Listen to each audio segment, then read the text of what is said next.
आरव एक सीधा सादा और समझदार आदमी है जो अंधविश्वास पर बिल्कुल विश्वास नहीं करता। उसका मानना है कि हर समस्या का हल तर्क और समझ से निकलता है। उसकी शादी प्रिया नाम की लड़की से हुई है और दोनों एक दूसरे से बेहद प्यार करते हैं। एक दिन प्रिया अपने माता पिता की शादी की सालगिरह के अवसर पर आरव को लेकर अपने मायके आती है। प्रिया के परिवार को यह रिश्ता ज्यादा पसंद नहीं है क्योंकि दोनों ने घरवालों की मर्जी के बिना शादी की थी।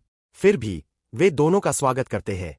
घर आने के बाद पास के इलाके में स्थित एक वीरान प्लॉट की चर्चा होती है जिसके बारे में लोग कहते हैं कि वह भूतिया है। आरव इन बातों को मजाक समझता है और वहां चला जाता है। लेकिन उसी जगह पर एक अनदेखी शक्ति उससे टकराती है और उसके अंदर शक्ति नाम की एक किन्नर की आत्मा प्रवेश कर जाती है। आरव का व्यवहार अचानक बदलने लगता है। कभी वह औरतों जैसी अदाएं करने लगता है तो कभी अचानक गुस्से में भड़क उठता है। परिवार के लोग डर जाते हैं कि आखिर उसके साथ क्या हो रहा है। धीरे धीरे यह सच्चाई सामने आती है कि यह सब एक आत्मा का असर है। शक्ति की कहानी। सालों पहले शक्ति नाम की एक साहसी किन्नर इसी इलाके में रहती थी।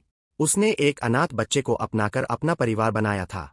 लेकिन एक लालची बिल्डर ने उस जमीन पर कब्जा करने के लिए शक्ति और उसके बच्चे की बेरहमी से हत्या कर दी और उनके शव को उसी वीरान प्लॉट में दबा दिया। शक्ति की आत्मा बदला लेने की कसम खाकर वहीं भटक रही थी। अब आरव के शरीर के जरिए शक्ति अपने हत्यारों तक पहुंचती है और एक एक करके उन सबको उनकी करतूत की सजा देती है। आरव भी धीरे धीरे समझ जाता है कि शक्ति की लड़ाई सही है और वह उसका साथ देता है। आखिरकार शक्ति अपना बदला पूरा करती है और आरव के शरीर से निकलकर शांति प्राप्त कर लेती है। कहानी एक भावुक पल पर खत्म होती है जहां आरव और उसका परिवार शक्ति को याद करते हैं, एक ऐसी इंसान के रूप में जिसने मरने के बाद भी न्याय के लिए लड़ाई लड़ी।